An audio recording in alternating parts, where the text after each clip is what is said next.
నమస్తే, welcome to ABK news. నేను మీ ఆదిత్య. ముందుగా బులెటిన్ హెడ్లైన్స్ చూద్దాం. జగన్ సమక్షంలో వైసీపీలో చేరిన ఆళ్ల రామకృష్ణారెడ్డి. మీది మొత్తం 1000 అయింది, యూజర్ ఛార్జీలు ఎక్స్ట్రా. తెలంగాణ కళాశాలలో 15% ప్రవేశాలను వదులుకోవడం అనాలోచిత చర్య. దేవినేని ఉమా. అనంతపురం జిల్లా రాప్తాడులో సిద్ధం సభ కవరేజ్ కు వెళ్లినటువంటి ఆంధ్రజ్యోతి ఫోటోగ్రాఫర్ పై వైఎస్ఆర్సీపీ అల్లరిముక్కలు దాడి చేయడాన్ని గురిజాల ప్రెస్ క్లబ్ సభ్యులు తీవ్రంగా ఖండిస్తున్నామని తెలిపారు. ఇక దాడికి పాల్పడిన వారిపై కఠిన చర్యలు తీసుకోవాలని డిమాండ్ చేశారు. ఈ ఘటనపై శ్రీ పాత పాటేశ్వరి అమ్మవారి ఆలయం నుంచి ఆర్టీఓ కార్యాలయం వరకు నిరసన ర్యాలీ నిర్వహించారు. అనంతరం ఆర్టీఓ తహసీల్దార్ కు వినతి పత్రం అందజేశారు. ఈ కార్యక్రమంలో గురిజాల మండల ప్రెస్ క్లబ్ అధ్యక్షునితో పాటు పలువురు పాత్రికేయులు పాల్గొన్నారు. విలేకరులపై జరుగుతున్న దాడులను విలేకరుల ఐక్యత. మిత్రులారా, మరి గత 2 నెలలుగా రాష్ట్రంలో విలేకరులపై దాడులు రోజు రోజుకి తీవ్రమవుతున్నాయి. మాచర్లలో విలేకరులపై దాడులు, అమరావతిలో ఈనాడు విలేకరిపై దాడి, నిన్న రాప్తాడులో ముఖ్యమంత్రి జగన్మోహన్ రెడ్డి గారు స్వయంగా నిర్వహించిన సభలో ఆంధ్రజ్యోతి విలేకరి, ఫోటోగ్రాఫర్ విలేకరిని మరి విచక్షణారహితంగా తీవ్రంగా దాడి చేసి కొట్టారు. కారణం ఏందో తెలియదు ఎవరికి. గుంపులో ఆంధ్రజ్యోతి విలేకరి లేదా ఈనాడు విలేకరి అనేది కొట్టడం అనేది ఒక ప్యాషన్గా మారిపోయింది. గతంలో ఒక విలేకరు రాసిన వార్త పేపర్లో వస్తే తనకు ఇబ్బంది కలిగితే మరి అతనికి ఫోన్ చేసి మాట్లాడటం, బెదిరించటం అట్లా జరిగేవి. తర్వాత మళ్ళీ కలిసి పనిచేసేవాళ్ళు. ఇప్పుడు అసలు ఏమీ లేదు. విలేకరు కనపడితే మీటింగ్ దగ్గర కొట్టడం అంటే ఎంత ప్రజాస్వామ్యంలో చాలా దారుణమైన విషయంగా ఇది పరిగణించాలి. వాదన లేకుండా, అసలు ఇతను ఎవరో తెలియకుండా ఒక ఆంధ్రజ్యోతి విలేకరి అనే ఒక్క భావంతో ఇట్లా కొట్టుకుంటూ పోతే ఇక అసలు ఏ విధంగా విలేకరి వార్తని కవర్ చేయాలో అనేది చాలా భయానకంగా ఉంది. ఒకళ్ళిద్దరు కాదు, ఒక 40-50 మంది గ్రూప్గా వెంటాడి మరి చేతులతోటి కర్రలతో పీపు నిండా గాయాలు పార్చడం ఎంత దారుణమైన విషయం అంటే అంత దారుణమైన విషయం. ఈ విషయాన్ని మనం ప్రతిసారి శాంతియుతంగా రిలే నిరాహార దీక్షలు చేయటం కానీ, లేకపోతే ర్యాలీలు చేయటం కానీ, ఆర్డీఓ గారికి, ఎంఆర్ఓ గారికి వినతి పత్రాలు ఇచ్చి చాలా శాంతియుతంగా చేస్తున్నాం. ప్రజాస్వామ్యంలో మనది కీలకమైన పాత్ర. ఏదో రాజకీయ నాయకులు చేసిన రోడ్ల మీద పడి రాస్తారోకోలు చేసి ప్రజలు ఇబ్బంది పెట్టే విధానం కాదు. అటువంటి మంచి కీలక పాత్ర పోషిస్తున్న విలేకరులపై ఇలా దౌర్జన్యాలు చేయటం, దాడులు చేయటం, కేసులు కట్టకపోవటం, కేసులు కట్టిన అరెస్టులు చేయకపోవటం ఈ విధానం మంచిది కాదు. మరి నిన్న ఆ రాప్తాడులో ఆంధ్రజ్యోతి ఫోటోగ్రాఫర్ విలేకరిపై తీవ్రంగా దాడి చేశారు. దానికి నిరసనగా మన గురజాల ప్రెస్ క్లబ్ ఆధ్వర్యంలో మన పాతపాటేశ్వరమ్మ గుడి దగ్గర నుంచి పల్నాడు జిల్లా సత్తెనపల్లి నియోజకవర్గంలో రోడ్డు ప్రమాదం జరిగింది. ఇక గండ్లూరు గ్రామం ఫ్లాట్స్ వద్ద అదుపు తప్పి యూనిక్ కాన్సెప్ట్ స్కూల్ బస్సు పొలంలోకి దూసుకెళ్లింది. అయితే బస్సులోని విద్యార్థులు స్వల్ప గాయాలతో బయటపడ్డారని తెలుస్తుంది. వెంటనే గమనించినటువంటి స్థానికులు చిన్నారులను బస్సులోంచి బయటకు తీశారు. ఇక సమాచారం అందుకున్న సత్తెనపల్లి ఎంఈఓ శ్రీనివాసరావు విచారణ చేస్తూ ఉన్నారు. ప్రాణ నష్టం తప్పడంతో అంతా ఊపిరి పీల్చుకున్నారు.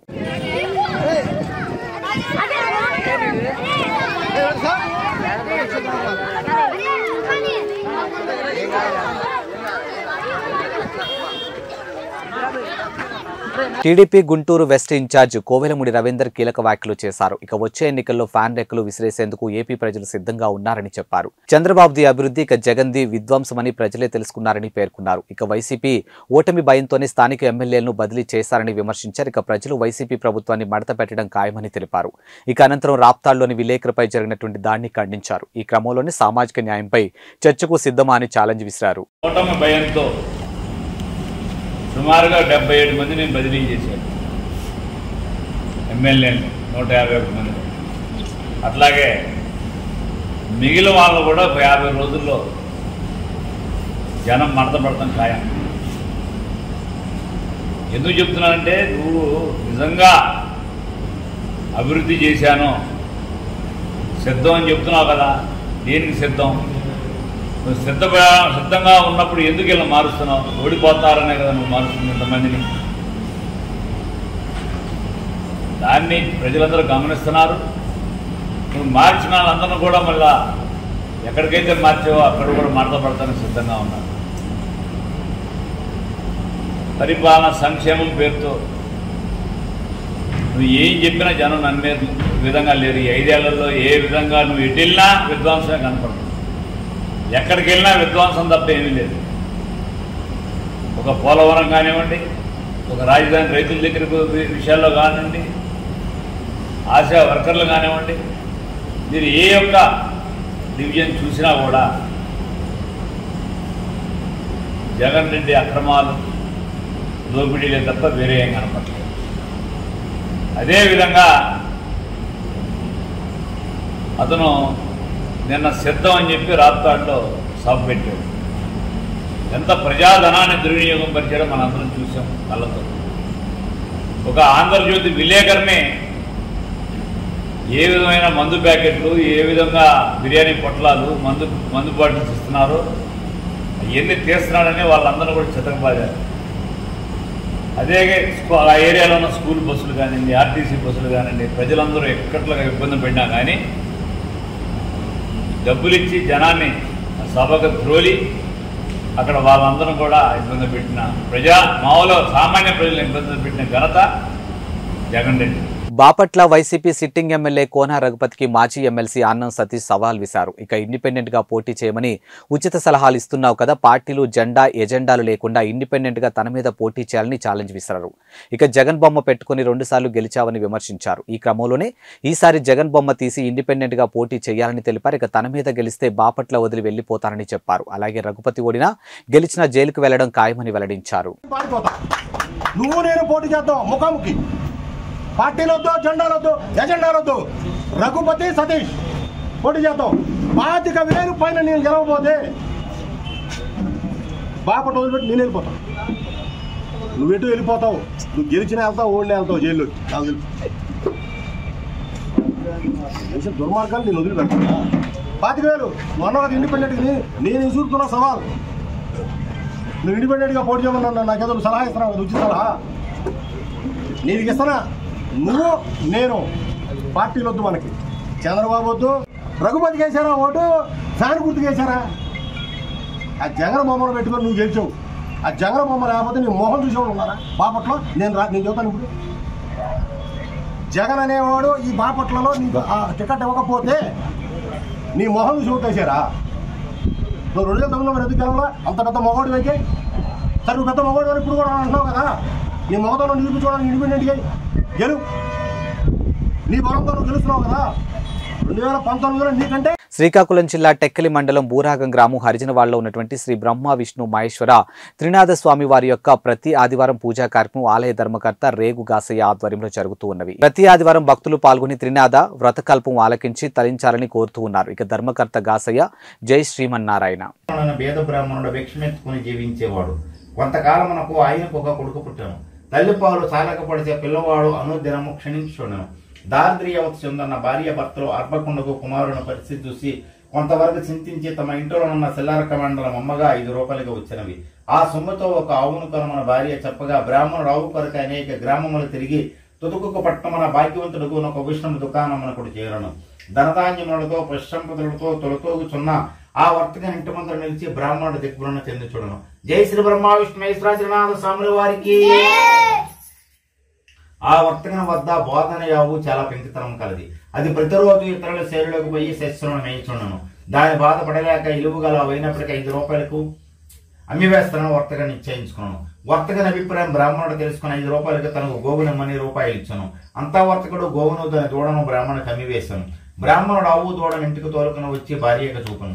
భార్య చాలా సంతోషించి ఆ ఆవు పాలతో చక్కగా మగబిడ్డను పెంచుండను. ఒకనాడు మేతకు పోయిన గోవు ఎప్పటికీ ఇంటికి రాకపోవడం దానిని వెతుకుడికై బ్రాహ్మణుడు బయలుదేరి తిరిగి వేసాలు ఒక మర్రి చెట్టు కింద కూర్చున్నాను. అది గొప్ప మర్రి చెట్టు. దానిపైన వరుసగా బ్రహ్మ విష్ణు మహేశ్వర త్రినాథ స్వాముల వారు కూర్చొని అన్నారు.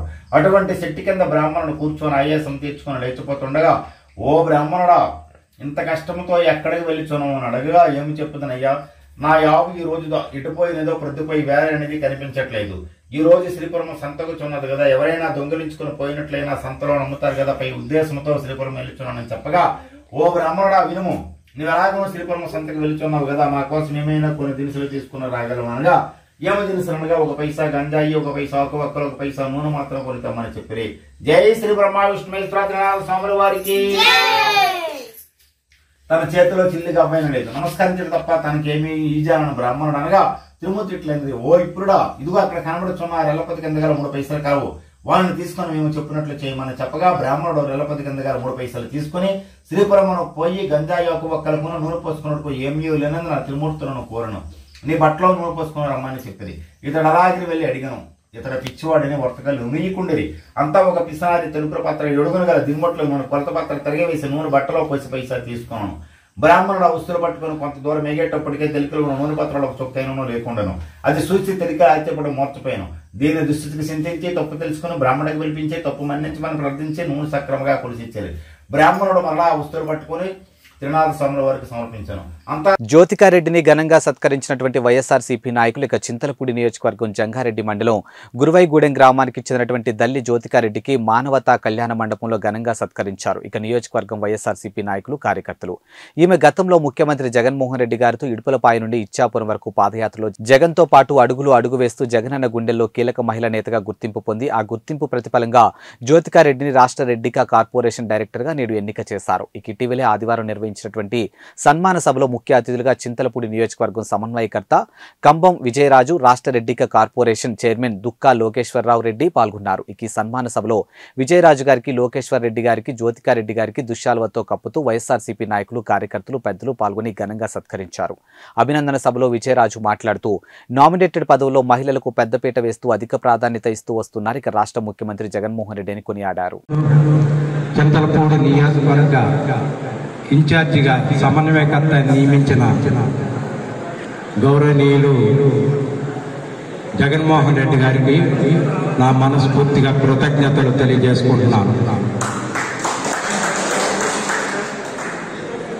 ఈరోజు సమావేశంలో జ్యోతిరెడ్డి గారి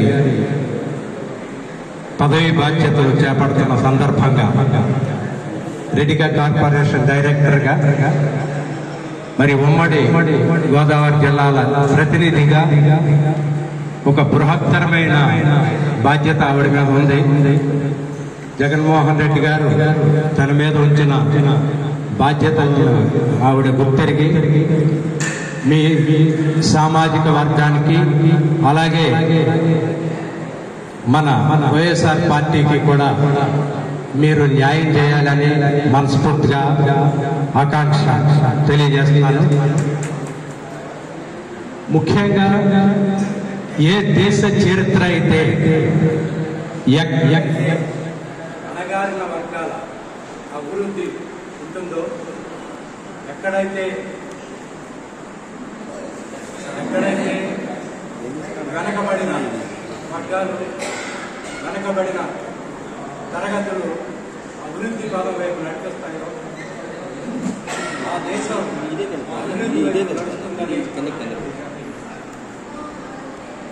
తెలంగాణ మాజీ సీఎం కేసీఆర్ జన్మదినం సందర్భంగా ఆంధ్రప్రదేశ్ శ్రీకాకుళం జిల్లా పలాస నియోజకవర్గం కొర్లాంకి చెందినటువంటి క్లాసికల్ మెలోడీ జానపద కళారాణి సుధీష్ణకు ఘనంగా సత్కరించి మెమోంటోలు అందజేశారు. ఇక సుధీష్ణ ఉన్నతమైనటువంటి స్థానంలో దేశంలోని గుర్తింపు తెచ్చేందుకు ప్రతి ఒక్కరూ కృషి చేస్తామని తెలియజేశారు. డిసెంబర్ 24న గచ్చిబౌలి స్టేడియంలో పెద్ద ప్రోగ్రామ్ నేను వెళ్ళలేకపోయాను. మేడం గారు నా ఫోటోతో పాటు సర్టిఫికెట్ వేయించారు. నేను డాన్స్ చేసే ప్రోగ్రామ్ దగ్గరికి వచ్చి మేడం గారు నాకు ఫోటో అండ్ మెమెంటో ఇచ్చారు. Thank you Bharat arts academy. Hi friends, అందరికి గుడ్ ఈవినింగ్. నేను హైదరాబాద్ లో పెర్ఫార్మ్ చేశాను. వాళ్ళు నాకు ఈ మెమెంటో సర్టిఫికెట్ ఇచ్చారు. Special thanks to Vicky sir. ఇంకో మెమెంటో కూడా ఉంది, ఆగండి ఇంకో వీడియో చేసి చూపిస్తా. కాకినాడ జిల్లా తుని శ్రీ శ్రీ నూకాలమ్మ అమ్మవారి ఆలయ నిర్మాణం పూర్తి నేపథ్యంలో ఈ ఆలయాన్ని సర్వసుందరంగా తీర్చిదిద్దారు. ఈ ఆలయానికి ముఖ్య అతిథులు మంత్రివర్యులు దాడిశెట్టి రాజా దంపతులు అమ్మవారిని దర్శించుకుని ప్రత్యేక పూజలు నిర్వహించారు. అధిక సంఖ్యలో భక్తులు దర్శించుకుని తీర్థ ప్రసాదాలు స్వీకరించారు. ఇక అన్నదానం కూడా ఏర్పాటు చేయడం జరిగింది.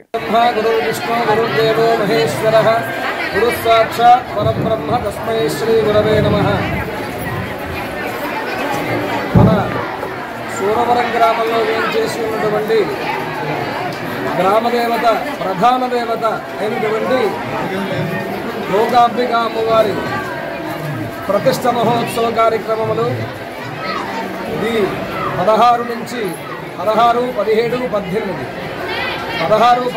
18 కూడా వరుస క్రమంలో ఏవైతే శాస్త్రబద్ధమైన ప్రతిష్టాకల్పంలో చెప్పబడ్డాయో అవన్నీ చేస్తూ 18వ తారీఖు ఉదయం గ్రామ పెద్దలు భక్తులు సహాయ సహకారాలతో భక్తులందరి సహకారంతో ముఖ్యంగా చూడశెట్టి వారి ఆడపడుచు ఈ పరదేవత వాళ్ళు అందరం కూడా భక్తులందరూ కూడా అమ్మవారిని ఉదయం 10:42 రోహిణీ నక్షత్రయుక్త లగ్నంలో యంత్ర విగ్రహ ప్రతిష్ట అమ్మవారి యొక్క అనుగ్రహంతో గురువుల యొక్క పెద్దల యొక్క అనుగ్రహంతో ప్రతిష్ట చేయబడింది. అలాగే 11:42 శిఖర ప్రతిష్ట, ఆ బూరులు పోయడం, పూర్ణాహుతి వగేరా కార్యక్రమం ఇటు వెస్ట్ గోదావరి నుంచి అలాగే కాకినాడ నుంచి యలమంచిల నుంచి ఎవరు దీంట్లో నిపుణులు ఉన్నారో ఈ యొక్క ప్రతిష్టా కార్యక్రమంలో చేయించే ఋత్వికులు ఎవరైతే ఒక్కొక్క దాంట్లో ఒక్కొక్క నిష్ణాతులు ఉంటారు. అన్నింటికీ నేనే పనికిరాను, కొన్ని వాటికి నేను కొన్ని అలా ఉంటాయి. అంచేత అలాంటి పండితులందరూ కూడా ఇలాంటి ముహూర్తంలో ఇలాంటి శుభ సందర్భంలో అమ్మవారే అనుగ్రహించి మన గ్రామానికి తీసుకువచ్చి ప్రతిష్ట చేయడం జరిగింది. అందుచేత ఈ రోజు నుంచి అమ్మవారు సర్వ జనుల్ని, మన్ని, గ్రామాన్ని, పట్టణాన్ని, రాష్ట్రాన్ని అన్నీ కూడా అనుగ్రహించడానికి ఆవిడ ఆసీనులై ఉంది. అందుచేత ఇలాంటి శుభ సందర్భంలో ఈ యొక్క ఆభరణములే కాదు, సూత్రములే కాదు, వస్త్రములే కాదు, విశేషముగా అమ్మవారు రప్పించుకుంది మనందరినీ కూడా. అలాగే మహాన్నదానం కూడా చేస్తున్నారు. అలాగే కాకినాడ ఆసుపత్రిలో సామాన్యులకు సరైన వైద్యం అందడం లేదని కాకినాడ జిల్లా కాంగ్రెస్ యువజన విభాగం అధ్యక్షుడు పోతుల వీరబాబు పేర్కొన్నారు. కాకినాడ ప్రభుత్వ ఆసుపత్రిలో తల్లి బిడ్డ వార్డులోకి గర్భిణీలు ఉండే మంచాల పక్కకు కుక్కలు వచ్చి పడుకునే పరిస్థితి ఉందని అన్నారు. ఇక కాకినాడ ప్రభుత్వ ఆసుపత్రిలో ఆయన మీడియాతో మాట్లాడారు. జగ్గంపేట నియోజకవర్గం గండేపల్లి మండలం ఉప్పలపాడుకు చెందినటువంటి ఓ గర్భిణి ఆసుపత్రిలో చేర్చడం జరిగిందని, ఆమె బెడ్ పక్కనే కుక్కలు పడుకునే పరిస్థితి ఉందని అన్నారు. ఇదే విషయాన్ని ప్రభుత్వ ఆసుపత్రి సిబ్బందికి తెలిసినప్పటికీ పట్టించుకోవడం లేదని అన్నారు. అంతేకాకుండా రక్త పరీక్షలు కూడా సరైన సమయానికి రిపోర్ట్ ఇవ్వకపోవడంతో రోగులు తీవ్ర ఇబ్బందులు పడుతున్నారని, గర్భిణులు తీసుకొచ్చినటువంటి వారి బంధువులు సరైన సౌకర్యాలు లేకపోవడం వల్ల రోడ్ల మీద కూర్చోవలసిన పరిస్థితి నెలకొందని ఆవేదన వ్యక్తం చేశారు. అధికారులు తక్షణ చర్యలు తీసుకోవాలని డిమాండ్ చేశారు. నమస్తే, కాకినాడ జిల్లా కాంగ్రెస్ జిల్లా యూత్ ప్రెసిడెంట్ని. ఇక్కడ డాక్టర్లు సరిగ్గా లేరు. ఎస్ఆర్ఎంటీ వార్డులో ఫస్ట్ ఫ్లోర్లో ముక్కలు అయి రావడం జరుగుతుంది. సరిగ్గా డాక్టర్లు టైంకి వస్తడం జరగలేదు. రిపోర్ట్కి వెళ్తే 5-6 రోజులు పడుతుంది. రిపోర్ట్ వచ్చిన వాళ్ళు మీద అమ్మ ఎందుకు లేవు, ఎవరు పడితే వాళ్ళ మీద కంప్లైంట్ ఇచ్చుకో అని చెప్తున్నారు. సూపరింటెండెంట్ కళ్ళని కలిపితే సూపరింటెండెంట్కి లేరని చెప్తున్నారు. ఉన్నా సరే అదే మాల అధికారం ఉన్న పార్టీకి ఉపయోగితే అధికారం లేని పార్టీకి ఎలా ఉంటుంది, మాలాంటి వాళ్ళు ఎలా ఉందంటే ఇంకా సామాన్య ప్రజలకు ఇంకెలా ఉంటుంది అని మనం జిల్లా యూత్ ప్రెసిడెంట్ని. మాది జగ్గంపేట నియోజకవర్గం, గండిపల్లి మండలం, ఉప్పలపాడు గ్రామం. మా మిస్సెస్ని గర్భిణీ దాంట్లో జాయిన్ చేసాం. అక్కడ నైట్ కుక్కలు రావడం జరుగుతుంది. డాక్టర్ కూడా సరిగ్గా పట్టించుకోవడం జరుగుతుంది. ఇక్కడ ప్రజలు కూడా సరిగ్గా సౌకర్యం జరుగుతలేదు. గర్భిణీ పెట్టలు కూడా ఇక్కడ బయట ఇలా కూర్చోవడం జరుగుతుంది. అక్కడ లోపలికి రిపోర్ట్కి వెళ్తే 5-6 రోజులు పడుతుంది. సూపరింటెండెంట్కి వెళ్ళడానికి వెళ్తుంటే అక్కడ సరిగ్గా పట్టించుకోవట్లేదు. ఎవరైనా ఉన్నా సరే లేరని చెప్తున్నారు. రిపోర్ట్కి వెళ్తుంటే ఎవరు పడతాను పట్టించుకోవట్లేదు. నువ్వు ఎవరు పడతా వాళ్ళకి కంప్లీట్గా మాకు సంబంధం లేదని చెప్తున్నారు.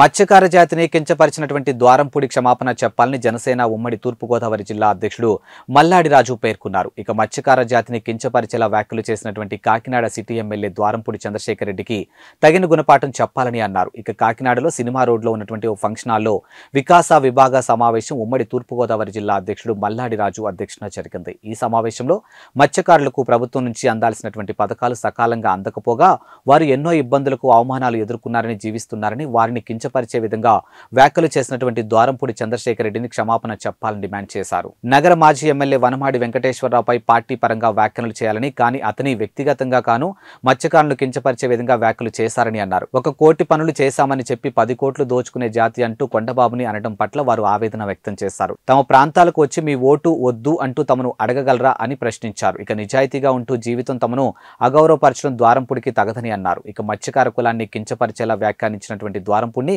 వచ్చే ఎన్నికల్లో మత్స్యకారులు ఐక్యమై ఇతర కులాల సహకారంతో ఓడించాలని పిలుపునిచ్చారు. ఇక మత్స్యకార జాతిని కించపరిచినటువంటి వ్యాఖ్యలను జనసేనాని పవన్ కళ్యాణ్ దృష్టికి తీసుకెళ్తామని అన్నారు. ఇక సమావేశంలో జనసేన మత్స్యకార విభాగం నాయకులు వంకా కొండబాబు, మైలంపల్లి రాజు, సోదే రవికిరణ్, లంకె వెంకట్రావు తదితరులు పాల్గొన్నారు.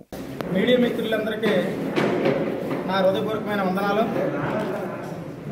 నా పేరు వంకా కొండబాబు, మత్స్యకార వికాస విభాగం రాష్ట్ర ఉపాధ్యక్షులు. ఈ మీడియా సమావేశం ఎందుకంటే గడిచిన రోజు చంద్రశేఖర్ రెడ్డి గారు జాతిని విమర్శించాడు. ఎందుకంటే ఇక్కడ మాజీ ఎమ్మెల్యే పనమటి కొండబాబు గారికి, దోరపూడి చంద్రశేఖర్ రెడ్డి గారికి పార్టీ పూర్వకం కావచ్చు, ప్రతిపక్షులు ఈయనున్నాడు కాబట్టి, ఎమ్మెల్యేగా ఆయన ఉన్నాడు కాబట్టి వారి ఆరోపణలు ఉంటాయి, ఎవరికైనా సాధ్యమే.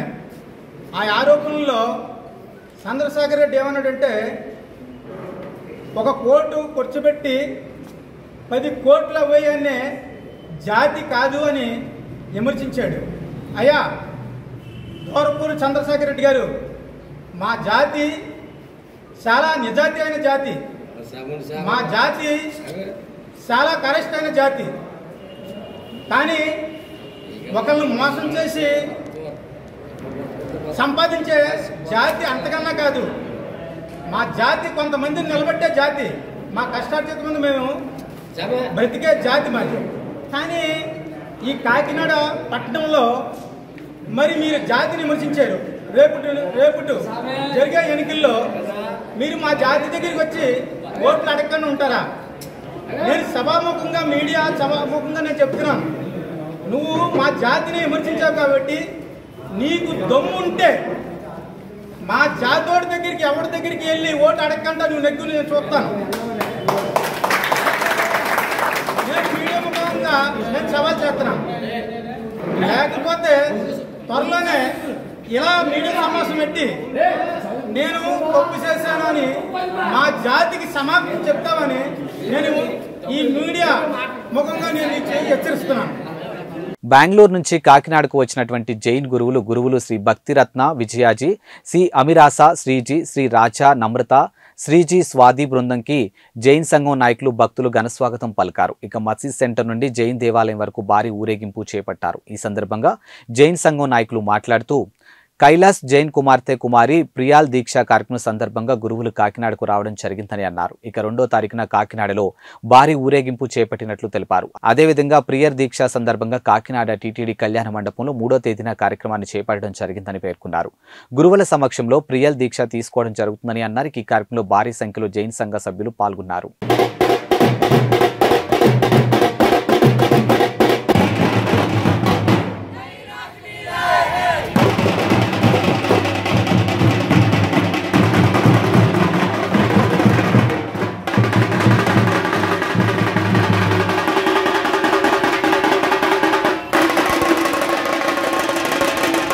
కాకినాడ పట్టణంలో కుమారి ప్రియల్ దీక్షా కార్యక్రమము సక్రమంగా నిర్వహించుటకు బెంగళూరు నుంచి శ్రీ భక్తిరత్న విజయ్కి ఆయన శిష్య బృందంతో మరియు శ్రీ రాజనమ్రత శ్రీజీ ఆవిడ శిష్య బృందంతో మరియు సాధ్వీజీ శ్రీ అమీరసా శ్రీజీ వారి శిష్య బృందంతో కుమారి ప్రియల్కు దీక్షా కార్యక్రమం సక్రమంగా నిర్వహించుటకు ఈ కాకినాడ విచ్చేసినారు. ఈరోజు ఊరేగింపుతో వారికి స్వాగతం కాకినాడ సంఘం తరపున, జైన్ సంఘం తరపున స్వాగతం పలికారు.